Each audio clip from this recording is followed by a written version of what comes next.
Buenas tardes a todos.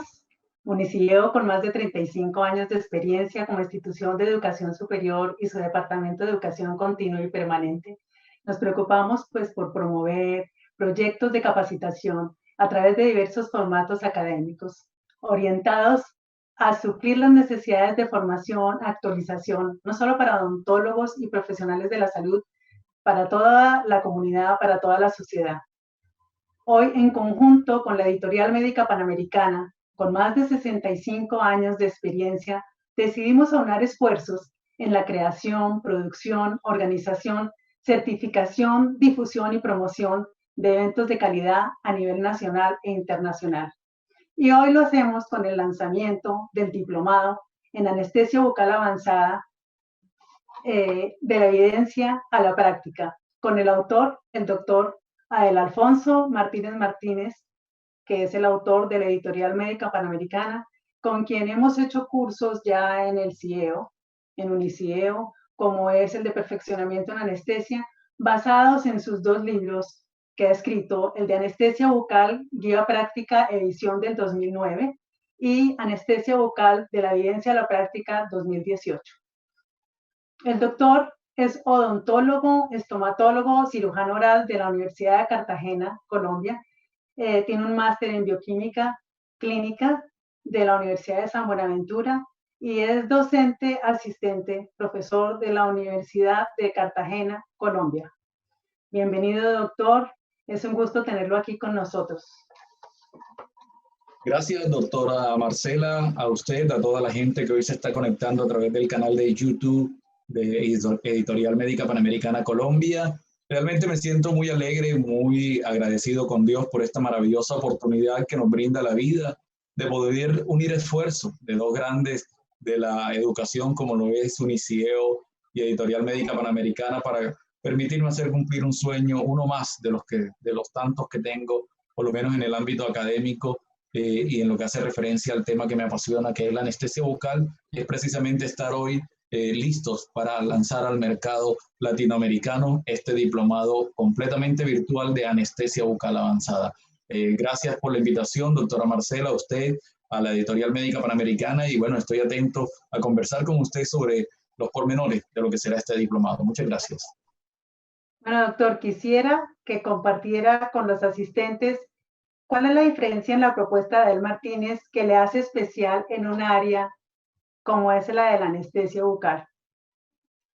Bueno, doctora Marcela. Digo yo, perdón, doctor, digo yo, donde supuestamente todos los odontólogos sabemos anestesiar. Ok, claro, sí. Efectivamente, o sea, realmente lo que ha sucedido es que nosotros en nuestras escuelas de odontología durante muchos años hemos enseñado la anestesia bucal como técnica, y de hecho eso no está mal, que se hayan enseñado como técnica. Lo que sucede cuando uno enseña solo técnicas es que pierde la posibilidad de ver la gran dimensión que tiene la aplicabilidad de la anestesia bucal desde una óptica más conceptual, que también, dicho de paso, sería una óptica más hacia el abordaje clínico. La técnica no deja de encasillar al profesional, ¿cierto?, en un derrotero específico, en unas indicaciones puntuales que de hecho no las aprendemos para el examen de anestesia, y tristemente en nuestro trasegar como estudiante, como odontólogo, como especialista, como docente, termina anquilosando esa información y la mete en un cuadrilátero. Lo que nosotros hoy proponemos es precisamente tomar como base esas técnicas que bien todos los odontólogos sabemos hacer porque somos los mejores anestesiólogos que hay, ¿cierto? Y llevarlas a una dimensión superior con la conceptualización de la anestesia bucal, y por eso hemos querido denominar todo este proyecto Anestesia Bucal Conceptual. Y habla usted de conceptos, ¿por qué anestesia bucal conceptual? Sí, pues lo que aprendemos y enseñamos son técnicas en anestesia. Bueno, yo pienso que la mejor manera de poder explicarte la conceptualización es un ejemplo más. Si yo en este momento pensara en un procedimiento dental en el primer molar mandibular, que dicho de paso es el diente más difícil de anestesiar, y esto casi que es un recuento anecdótico, y si yo pienso en ese primer molar mandibular en 3 procedimientos, la remoción de una caries profunda, un tratamiento de conducto en ese molar con pulpitis y la extracción dental de ese primer molar mandibular que tenga una fractura. Si yo pienso en esos tres procedimientos y le pregunto a la audiencia cuál sería la técnica indicada para hacer esos tres procedimientos, probablemente me responderían la técnica mandibular. Y esa respuesta está bien. Eso es el plano de la técnica. Pero lo que sucede hoy en día es que la evidencia científica, los ensayos clínicos nos han demostrado, por ejemplo, que la técnica mandibular, que fue preconizada como técnica en 1884, ¿cierto? No es eficaz para aquellos procedimientos dentales en los cuales se requiere una anestesia pulpar de moderada a profunda. Y es el ejemplo de la remoción de la caries y es el ejemplo del tratamiento endodóntico en un molar con pulpitis.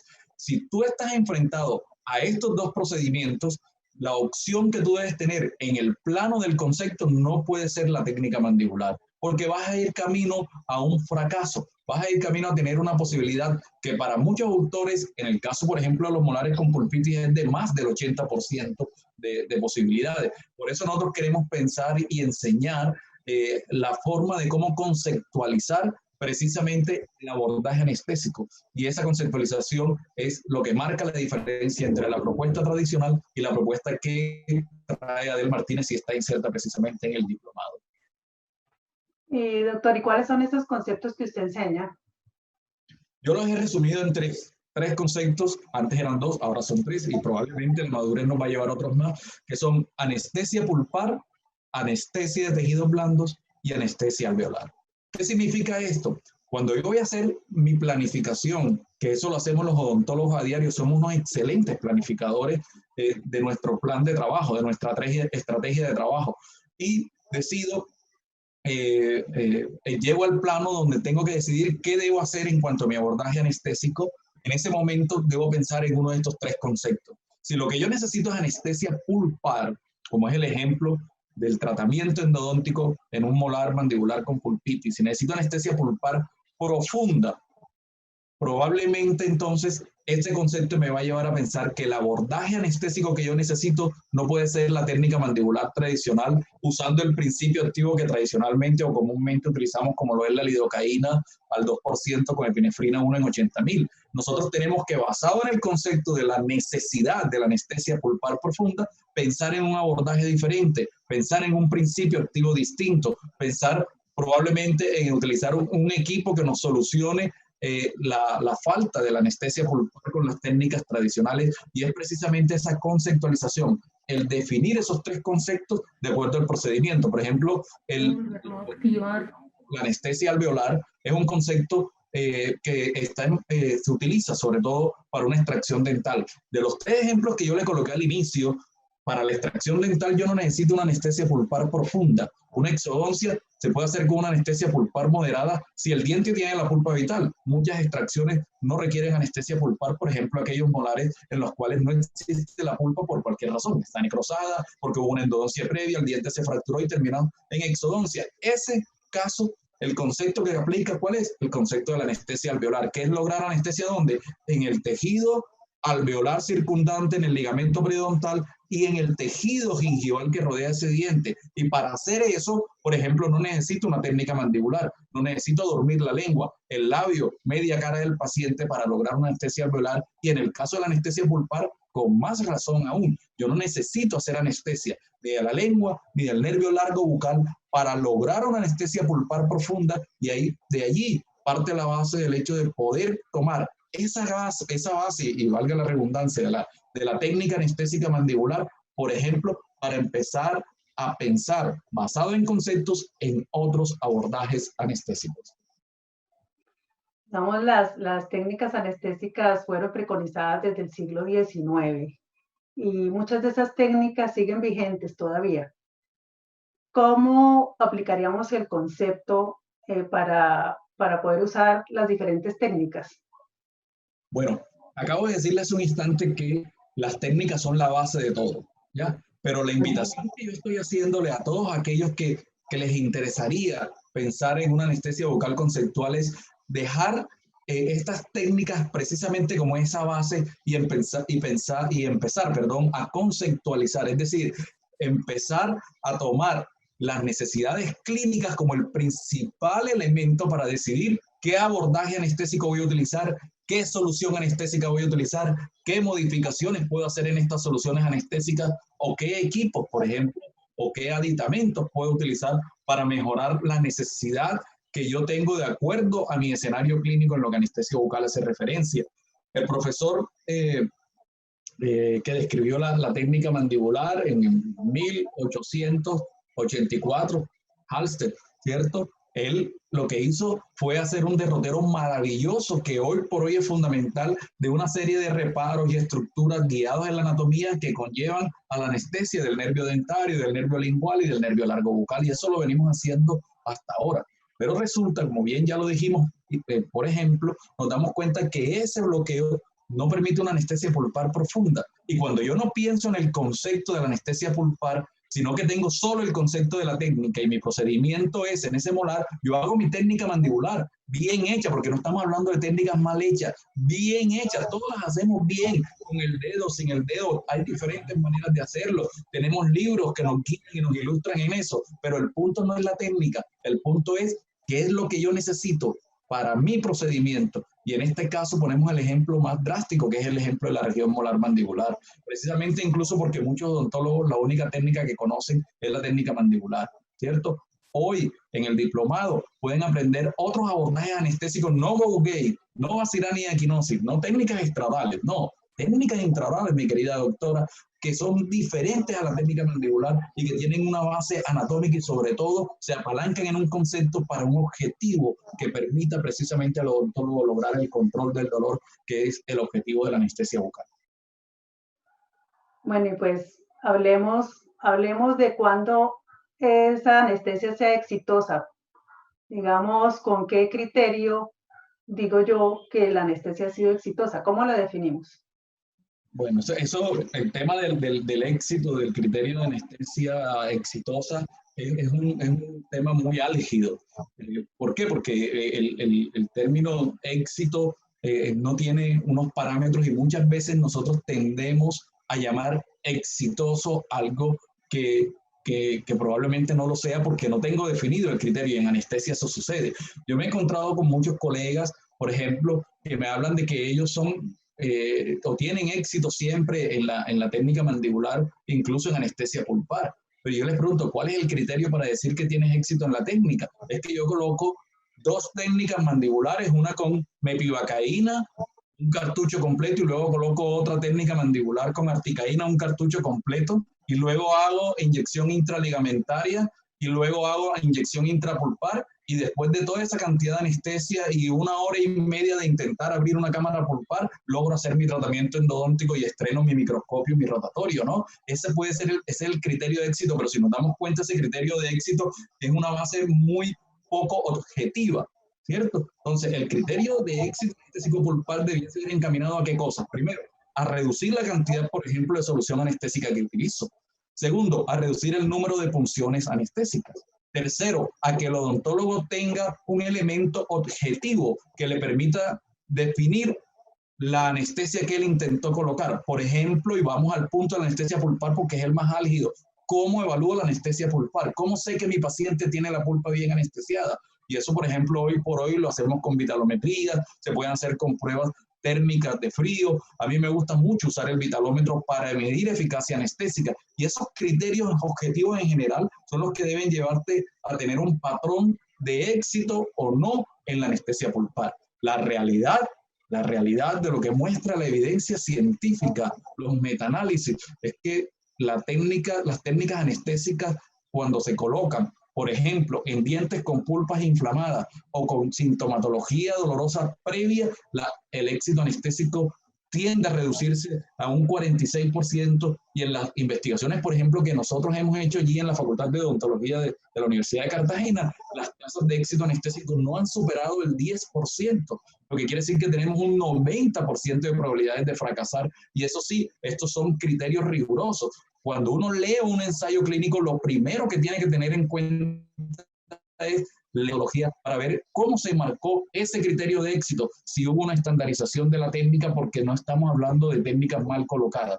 cuando se habla de éxito anestésico, nunca hablemos de mala técnica. La mala técnica no debiese entrar dentro de un derrotero de discusión académica, porque nosotros tenemos que tener la certeza que todos los colegas hacen buenas técnicas porque pasaron por una universidad, porque tienen herramientas para estudiar y porque han ganado una experiencia. Entonces no es mala técnica, son técnicas bien colocadas, pero pulpas mal anestesiadas, por ejemplo, y en eso el éxito anestésico o el criterio de éxito anestésico tiene que ser muy puntual. Hablamos mucho de anestesia pulpar, por lo que los odontólogos integrales y los endodoncistas, que son los que requieren anestesia pulpar profunda, tienen que tener muy en cuenta un buen criterio para definir el éxito anestésico. Usted mencionó el pH anestésico. ¿En qué influye el pH anestésico en la eficacia de la anestesia? Eso es una pregunta bastante interesante, novedosa y motivante. Resulta, mi querida doctora, que los anestésicos locales que nosotros utilizamos con vasoconstrictor, como la epinefrina o adrenalina, esos anestésicos que vienen con vasoconstrictor y vienen con un antioxidante que se llama bisulfito de sodio, no metilparabeno. El metilparabeno es un antibacteriano que se utiliza para prevenir la infección de las soluciones que se encuentran dentro de los cartuchos, sobre todo cartuchos de plástico. Y eso es muy importante tenerlo en cuenta porque hoy por hoy estamos usando preferiblemente cartuchos sin metilparabeno por el potencial alergénico que él tiene. Pero no hablemos de eso, hablemos del pH, que es lo que usted me estaba preguntando, ¿no? El pH de la solución anestésica, cuando viene con un vasoconstrictor, cuando viene con un bisulfito de sodio, es un pH ácido en promedio de 3.5, que es como un limón. Quiere decir que nosotros estamos inyectando soluciones ácidas en nuestros pacientes y en el 90% de los casos en los cuales se necesita anestesia pulpar profunda o en el 90% de los actos quirúrgicos utilizamos anestésicos con vasoconstrictor por el tiempo de duración que nos da la vasoconstricción, por el medio libre de sangre que nos da, por la reducción de la toxicidad, en fin, todas estas cosas que son benéficas y que permiten y facilitan el uso de los vasoconstrictores, pero desconocemos que estamos inyectando sustancias ácidas con un pH de 3.5. Pues les cuento una cosa, las sustancias con un pH de 3.5, cuando se inyectan en un medio sano que tiene un pH de 7.4, al momento de disociarse, la base libre, que es la fracción que es capaz de atravesar la bicapa lipídica, que es el primer paso que tiene que cumplir la solución anestésica para generar su efecto, es de menos del 1%, el 0,004 o 0,002% de la solución anestésica con vasoconstrictor que tú inyectas en un medio con un pH de 7.4 es capaz de atravesar la bicapa lipídica. Quiere decir que el 99% de lo que tú inyectas no es capaz de atravesar la bicapa lipídica. ¿Pero qué es lo que sucede? Pues al pasar de los minutos, esa solución que tiene un pH de 3.5 empieza a alcalinizarse, a buferizarse con el medio donde se inyectó y empieza a tener un pH de 4, de 5, de 6, hasta llegar incluso a un pH de 7.3, 7.4, que es el momento en el cual el 50% de la fracción que tú has inyectado se ha convertido en una base libre y es eso lo que termina atravesando la bicapa lipídica. Por eso nosotros los odontólogos debemos esperar. Por eso hay una realidad actual y es que los anestésicos necesitan un tiempo, 10 minutos si tengo una pulpa inflamada, hasta 15 minutos para lograr un efecto anestésico adecuado, porque están luchando en contra de un fenómeno que es la propia acidez que ellos tienen y de ahí en adelante empiezan a desencadenarse una serie de situaciones que los odontólogos debemos conocer y debemos tener en cuenta. Me están mandando aquí muchísimos saludos de México, Panamá, Ecuador. Bueno, doctor, ¿y por qué nos habla un poquito más de la buferización?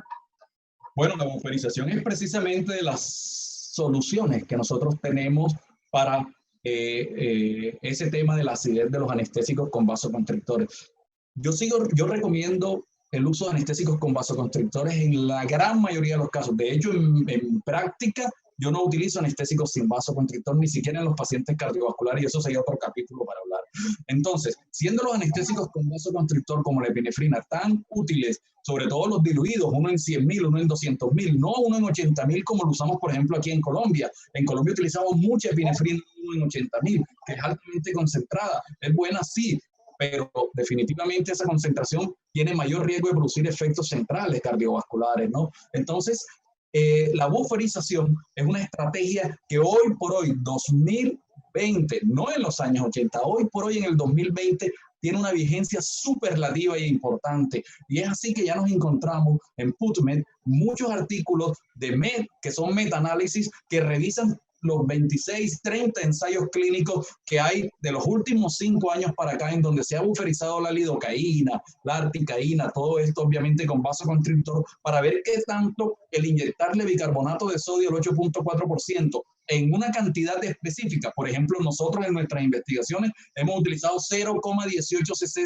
de bicarbonato de sodio en un cartucho que tiene 1,8 cc previa retirada de 0,18 cc de anestésico. Mezclamos, esto es una técnica que se llama remove and replace, mezclamos esto que está aquí y convertimos este cartucho anestésico de un pH de 3,5 a un pH de 7,4 antes de inyectarlo. ¿Qué ventajas tiene esto? Cuando lo inyectas, no estás inyectando una solución ácida, por ende el paciente no tiene esa sensación de ardor y de quemazón, primero. Segundo, vas a tener inmediatamente un 50% de base libre capaz de penetrar la bicapa lipídica. O sea, la fracción libre es del 50% porque los pH del tejido donde tú estás inyectando y el pH de la solución anestésica son iguales.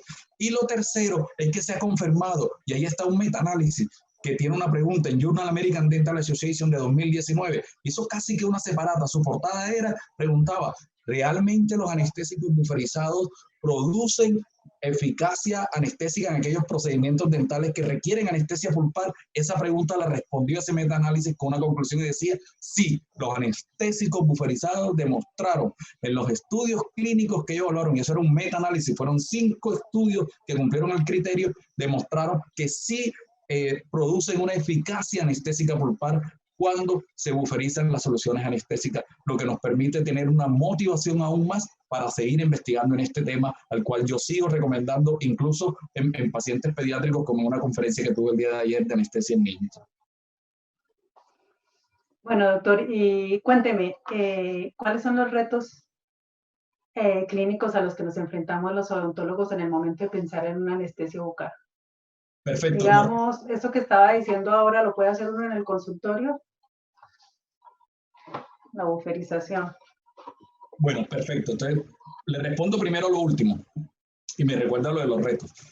La buferización que yo les acabo de mencionar está publicada en varios artículos. Hay un artículo muy reciente de 2017. Si quieren, busquen los artículos del profesor Stanley Malamed o simplemente van a colocar en PubMed anestésicos dentales buferizados, allí van a encontrar la manera cómo se hace la buferización, o pueden seguir algunas de las conferencias que tengo o que hay montadas en las redes de YouTube que he hecho en esta oportunidad que hemos tenido muchos webinars, y lo puedo hacer en mi consultorio con una jeringuita estéril de insulina. Necesito 2 jeringas de insulina, necesito conseguir bicarbonato de sodio en solución al 8.4%, lo venden en un frasco que trae 50 cc, o aquí en Colombia lo venden en unas ampollas que traen 10 cc, ¿cierto? Entonces, ¿qué voy a hacer?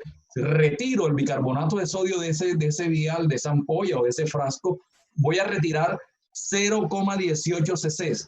En una jeringa de insulina, 0,18 cc es hasta la segunda rayita, ¿cierto? Hasta allí. Retiro el bicarbonato de sodio de allí, y luego tomo otra jeringa hipodérmica nueva y le retiro al cartucho anestésico de lidocaína con epinefrina o de articaína con epinefrina 0,18 cc. Cuando he retirado esto, tomo la jeringa donde tengo el bicarbonato de sodio y la inyecto en el cartucho anestésico y lo mezclo. Y eso es lo que se llama remove and replace. Allí estoy logrando llevar el pH del anestésico a un pH de 7.4. Ahora, si quiero ser más tecnológico, entro al internet y compro en los Estados Unidos 2 productos que ya venden para facilitar la buferización, uno de la compañía Anutra y el otro el pen buferizador de la compañía Ortopharma. Cualquiera de estos 2, que obviamente no lo venden en Colombia, van a permitir hacer un mixing, ¿cierto? Más tecnificado, con más tecnología, pero no deja de tener el limitante de que obviamente tengo que hacer el brinco de traerlo desde allá, pero sí puedo desde mi consultorio empezar a buferizar, y esto no es una mala práctica, esto no es brujería, esto no es una mezcla, como por ahí alguna vez dijeron, artesanal. No, esto tiene un fundamento científico, existen artículos que lo avalan y lo amparan. Y lo segundo, esto es lo que se conocería como una mezcla magistral, ¿ya? Que va a permitir satisfacer las necesidades de esos retos que usted pregunta, sobre todo las pulpas inflamadas, los pulpitis. Yo no soy endodoncista, pero si yo fuese endodoncista, yo tendría que estar con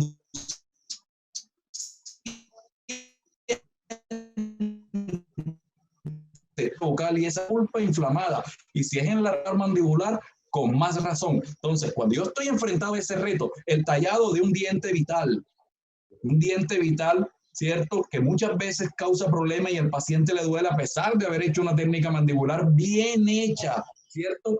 Y así, la remoción de caries profundas es el otro reto. Entonces, cuando yo estoy enfrentado a esos retos, el odontólogo no puede pensar en técnica, tiene que pensar en otra cosa. La invitación humilde que yo hago es a que piense en conceptos. Piensen que necesitas hacer anestesia pulpar. Y para hacer anestesia pulpar profunda, tienes que cambiar el principio activo que utilizas. Tienes que empezar a pensar en buferizar las soluciones anestésicas. Tienes que empezar a cambiar los abordajes anestésicos y hacer infiltraciones vestibulares o linguales con articaína, hacer bloqueos exclusivos del nervio dentario inferior o hacer técnicas osteocentrales con equipos súper maravillosos como el equipo QC Leaper o con el sistema XT de la casa Dentsply Maylefer. Todas estas situaciones terminan llevando a que nosotros como profesionales busquemos perfeccionar precisamente el logro de reducir el dolor, sobre todo en esos retos que usted pregunta, mi querida doctora, que son precisamente una de las razones por las cuales la anestesia bucal conceptual se convierte en un elemento de vital importancia para el abordaje anestésico. Bueno, ¿y qué nos recomendaría usted para superar esos retos? Bueno, pienso que se lo dije un poco antes y se lo vuelvo a resumir. Lo primero que todo es identificarlo, ¿no? O sea, identificar el reto. Identificar el reto ya es conceptualizar. Es decir, si yo tengo mi paciente citado y llega a la consulta, es aquel paciente que llega para la extracción de una cordal. Yo soy cirujano, por ejemplo. Se va a extraer 4 cordales. Yo planifico mis tiempos quirúrgicos. Hoy por hoy súper importante la asepsia, antisepsia, desinfección por el tema de COVID, ¿correcto? Ya ese protocolo, pam, pam, pam, pam. Luego viene la anestesia. Entonces, ¿qué abordaje anestésico voy a hacer para mis cordales? Como yo pienso en conceptos, ¿necesito anestesia pulpar profunda para sacar unas cordales? Mi respuesta es no necesito eso. Necesito una anestesia pulpar moderada. ¿Qué necesito para hacer una extracción de cordales? Una buena anestesia del hueso alrededor, del tejido blando alrededor, del ligamento periodontal alrededor de ese tercer molar. Eso necesito que esté bien anestesiado. Y eso lo logro incluso con la técnica mandibular convencional y el principio activo convencional.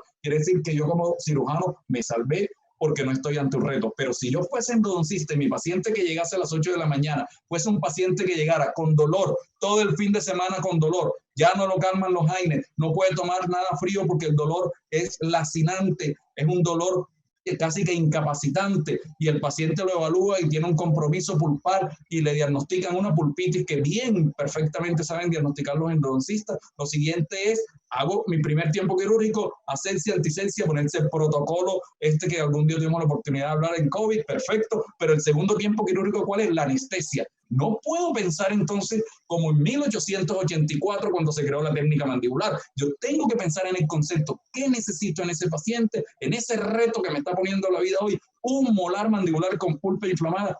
Yo necesito anestesia pulpar profunda y eso no es fácil de lograr. Las investigaciones lo demuestran. Las tasas de éxito anestésico son frustrantes y deprimentes, sobre todo cuando utilizo técnicas anestésicas convencionales. Entonces, cuando pienso en el concepto es, necesito anestesia pulpar profunda, yo sé que la técnica mandibular no es mi elección. Yo sé que la lidocaína con epinefrina, una en 80.000, y si es cartucho de plástico, tampoco es mi elección. Yo tengo que modificar. Y una de las modificaciones que les doy para que lo hagan en el consultorio inmediatamente, ¿cuál es? Monta un cartucho de articaína. Si puedes buferizarlo, mucho mejor. Ahí está la información.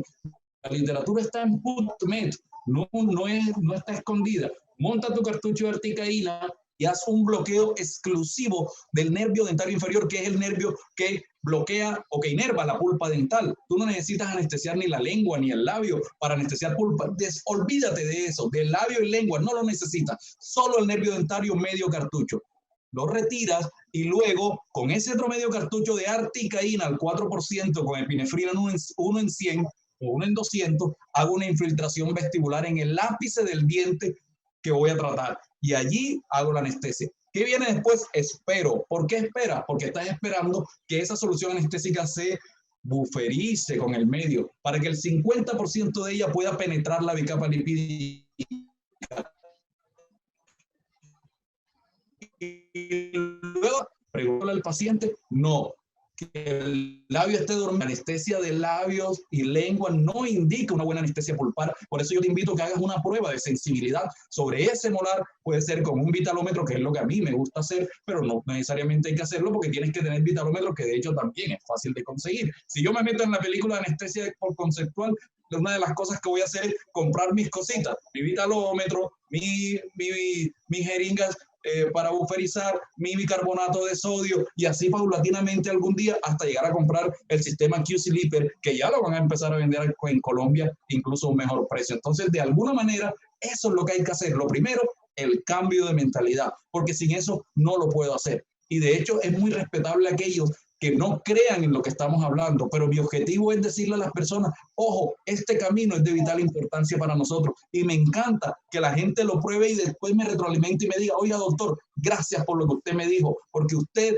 me permitió cambiar la manera de abordar mi práctica diaria a pesar de toda la experiencia que yo tengo como cirujano, como endodoncista, como implantólogo, como odontopediatra, como odontólogo integral, 25, 30 años, que es importante, pero tristemente la anestesia bucal no ha evolucionado en nuestra práctica diaria y se ha quedado allá en el siglo XIX. Y esa es la invitación humilde, de corazón que yo le hago, sobre todo para que la gente lo ponga en práctica y luego me retroalimente para verificar precisamente que esa evidencia que ya existe realmente es aplicable a nuestro escenario clínico y por eso nos atrevemos a lanzar este diplomado en donde hay muchas cosas que nos van a permitir lograr esto, pero primero que todo es el ejercicio de querer cambiar, de cambiar un poco el chip, mi querida doctora. ¿Y qué nuevos abordajes vamos a aprender en ese diplomado, doctor? Porque yo lo estoy tomando, le cuento, y me ha parecido muy interesante, está muy bien organizado, tiene una bibliografía increíble, mejor dicho, está muy bonito el diplomado, lo felicito. Gracias. Cuéntenos qué otros abordajes.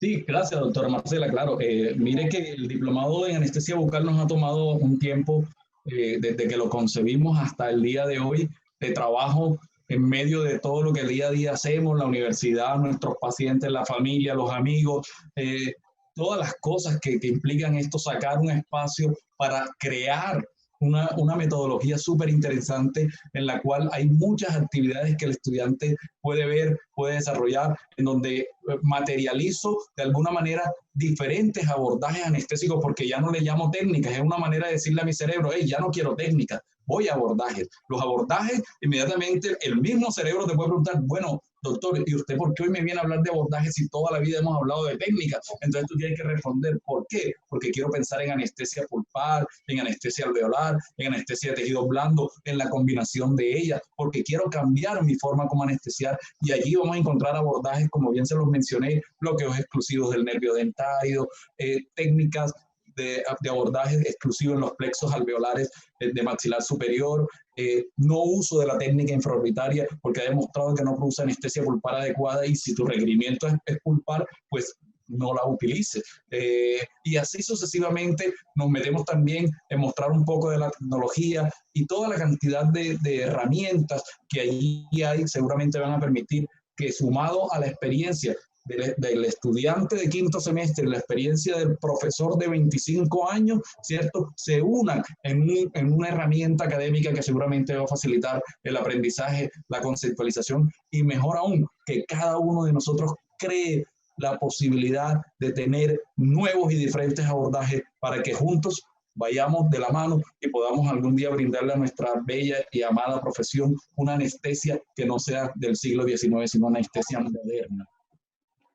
Pero entonces, doctor, ¿cómo logramos ese 100% de anestesia pulpar? Eso es un reto. Eso es un reto. Es un reto y de hecho existen una cantidad de teorías. Cuando empecé a hacer, por ejemplo, en las conferencias la diapositiva de las razones por las cuales la pulpa no se anestesia y no me cupo en la diapositiva todas las razones que hoy por ahí, unas más confirmadas, otras más hipotéticas, pero son razones que simplemente están diciéndole a la comunidad cuál es. Allí hay un cuento, allí hay un problema, allí hay un reto. Y hoy por hoy, cuando usted coloca en un buscador de literatura científica anestesia pulpar, le salen 35.000 artículos, porque es una necesidad de la comunidad académica tratar de buscar qué es lo que está pasando con esa realidad clínica. La anestesia pulpar, lograrla no es fácil, ¿cierto? Y por eso pienso que las compañías, tanto de anestésicos como de productos de anestesia dental y de equipos, están encaminadas hacia lograr eso.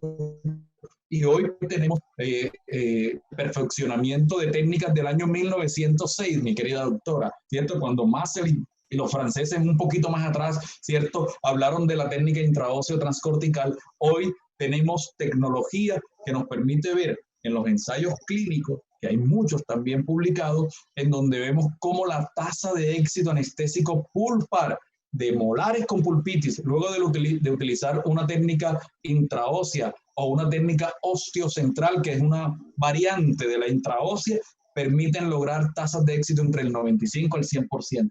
Las investigaciones que nosotros logramos hacer en el posgrado de endodoncia de la Universidad de Cartagena con anestesia intraósea, con el sistema XTIP y el sistema Staviden, nos mostraron tasas de éxito anestésico del 90-95% y lecturas vitalométricas de 80, que es la máxima lectura en microamperios que da el vitalómetro. Entonces, yo pienso que el camino va hacia allí, va hacia superar la barrera del hueso, que no deja de ser una limitante, sobre todo en mandíbula, para que la solución anestésica se difunda hasta la fibra nerviosa, y eso se logra con técnicas que permitan llevar la anestesia cerca a la raíz a través del hueso. Y lo segundo está en cómo modificar, en cómo buscar soluciones anestésicas en concentraciones adecuadas, en las cantidades adecuadas, ¿cierto?, que permitan precisamente el bloqueo de esas fibras nerviosas que son tan difíciles de bloquear porque hay muchos factores que influyen en una pulpa inflamada. Entonces, una recomendación para el 100%, la anestesia intraósea y la anestesia osteocentral, por ejemplo,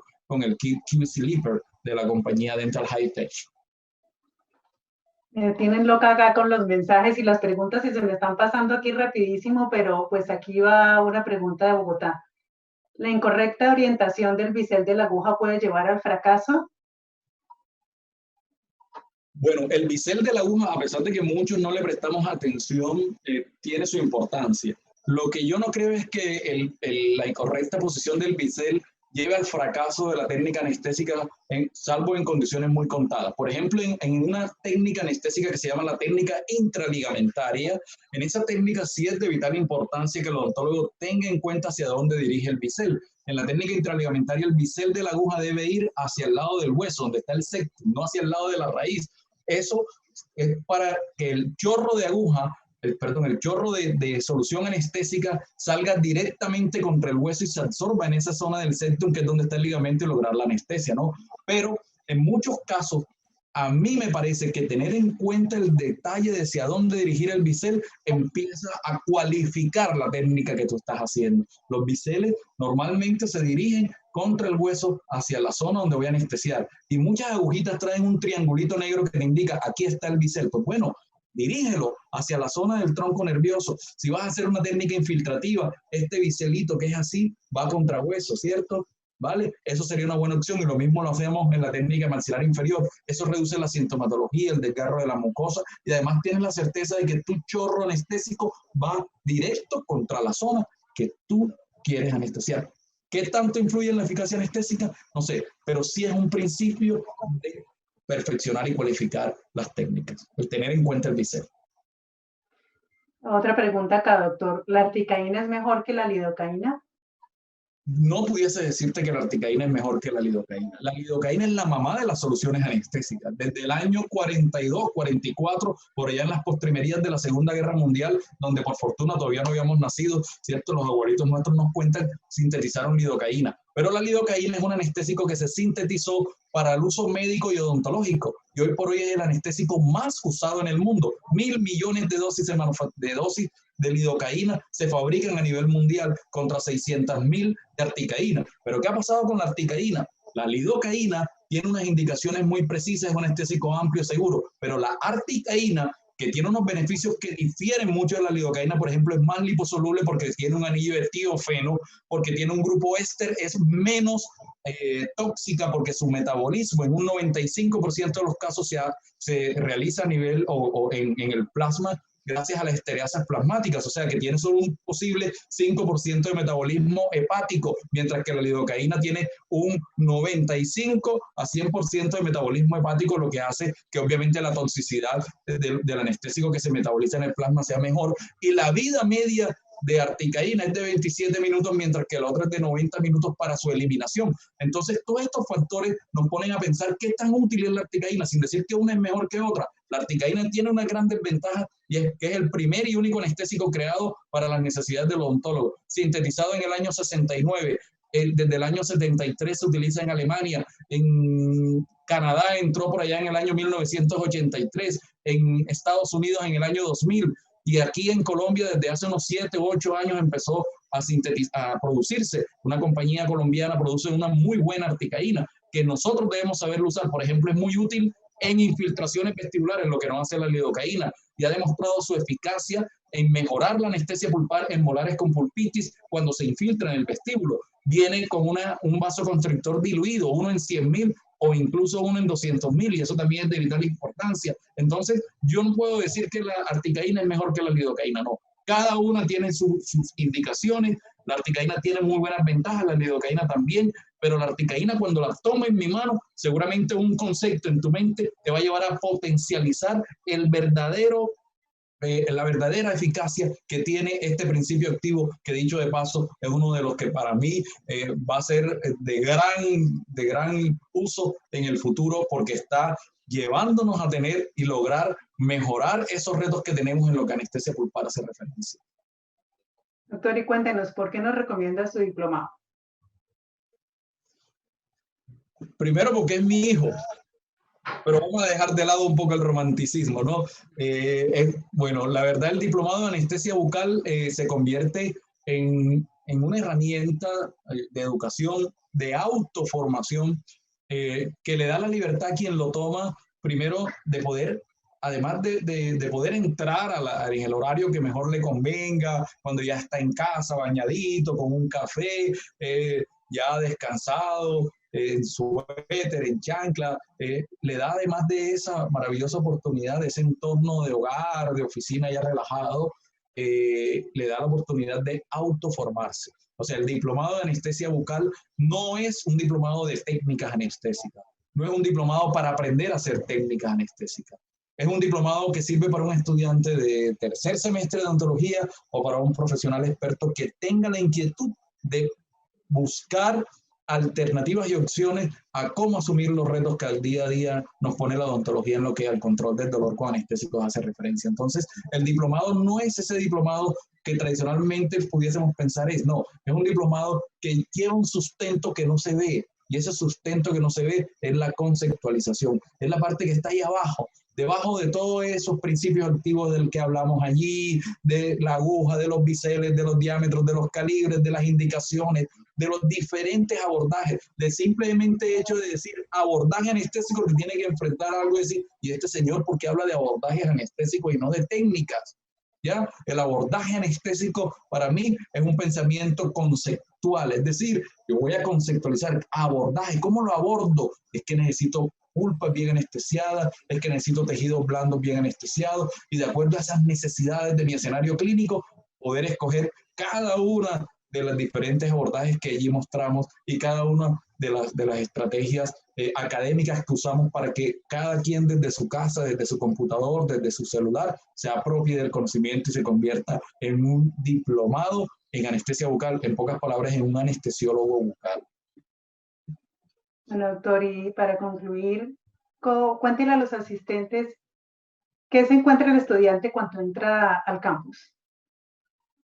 Bueno, la verdad es que ha sido una bendición de Dios, realmente, no hay otra explicación de que esta herramienta académica que estuvo rondando en mi mente se materializara bajo el amparo de dos grandes, como ya lo dijimos al inicio de esta charla, como lo es Editorial Médica Panamericana y la Universidad Unicieo, ¿no?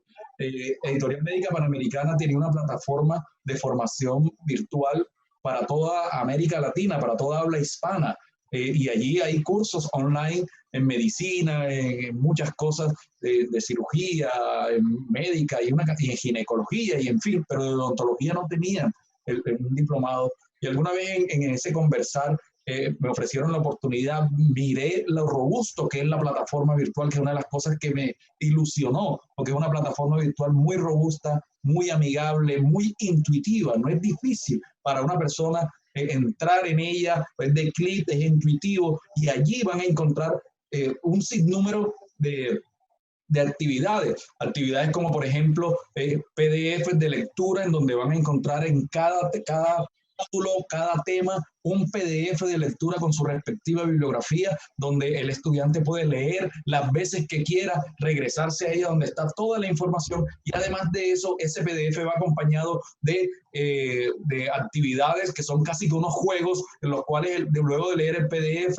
cada quien vaya haciendo ese jueguito, va cometiendo errores, puede equivocarse, puede volver a subsanar los errores, puede volverse a leer en qué me equivoqué y vuelvo. Abajo siempre va a haber una retroalimentación de por qué te equivocaste, en fin, y hay videos, hay videocharlas, videoconferencias, hay muchas actividades, y finalmente hay una evaluación que sí hay que hacerla porque es un diplomado, y tú ya cuando te vas al examen, porque estás seguro de que habiendo recorrido todo esto, ya no necesitas ni siquiera tener un machete, como decimos aquí en la costa, para poder diplomarte y ganar tu examen. Entonces es una plataforma muy, muy chévere, muy amigable, y realmente me siento muy bendecido nuevamente, lo vuelvo a decir, por tener la oportunidad de que esta herramienta académica que hemos creado se encuentre bajo el amparo de esta plataforma de Editorial Médica Panamericana y con el aval académico de la Universidad Uniceo, que es una universidad de las más prestigiosas de nuestro país. Es un orgullo para mí ya formar parte de la planta docente asistida virtual de esta universidad tan maravillosa, doctora.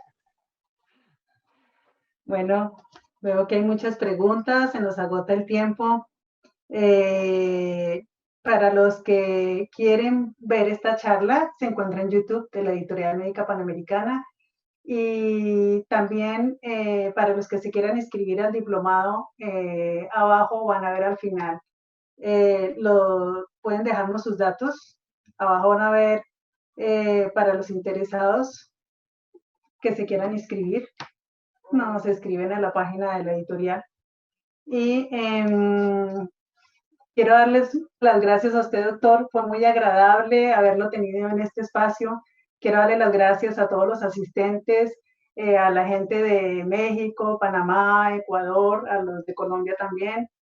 Y quiero decirle a la Editorial Médica Panamericana y a Uniceo que muchas gracias por apoyarnos, en ayudarnos con estos espacios para la capacitación en la profesión.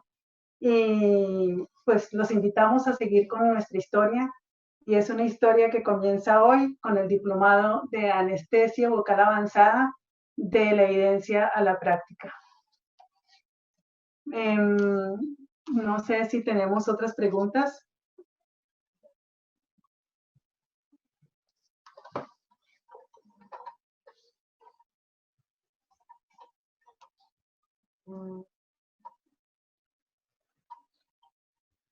Doctor, muchísimas gracias. Gracias a todos, gracias al equipo.